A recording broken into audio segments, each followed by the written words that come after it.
Bayangkan ada sebuah eksperimen rahasia yang dilakukan oleh pemerintah dengan tujuan mengendalikan pikiran manusia. Kedengarannya kayak plot twist science fiction kan? Tapi ini bukan fiksi, ini adalah proyek MK Ultra, salah satu eksperimen paling kontroversial yang pernah dilakukan oleh CIA. Dan percayalah, kisah ini jauh lebih gila dari yang kamu bayangkan.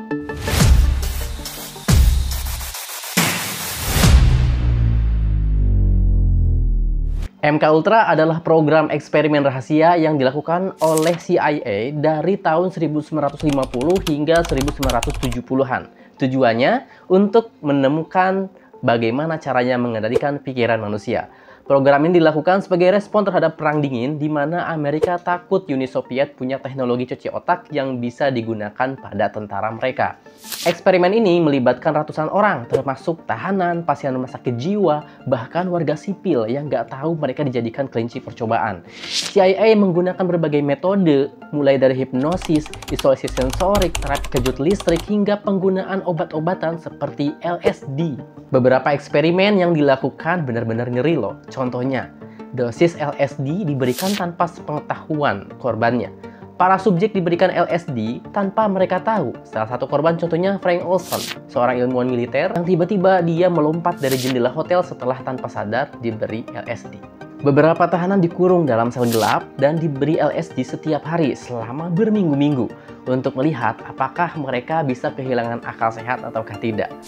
Program ini akhirnya terungkap ke publik pada tahun 1975 setelah ada investigasi dari Kongres Amerika Serikat. Namun sayangnya banyak dokumen yang sudah dihancurkan sebelumnya oleh CIA. Jadi nggak semua fakta itu bisa diketahui ya guys. Walaupun CIA mengklaim bahwa MK Ultra ini dihentikan, banyak yang percaya kalau eksperimen semacam ini masih terus berlangsung hingga saat ini dengan nama lain. Ada teori bahwa beberapa teknik MK Ultra masih digunakan dalam propaganda dan teknik interogasi modern.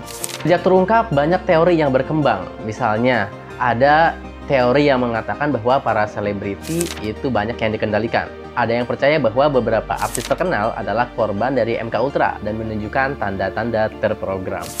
Atau juga ada kasus pembunuhan yang dicuci otaknya. Beberapa kasus pembunuhan terkenal seperti pembunuhan Robert Kennedy misalnya dikaitkan dengan seseorang yang mungkin telah dicuci otaknya.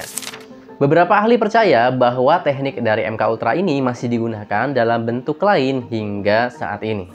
Proyek MK Ultra adalah bukti bahwa kadang realitas lebih gila daripada fiksi. Bayangkan, pemerintah sendiri yang menjalankan eksperimen brutal ini dengan tujuan mengendalikan manusia.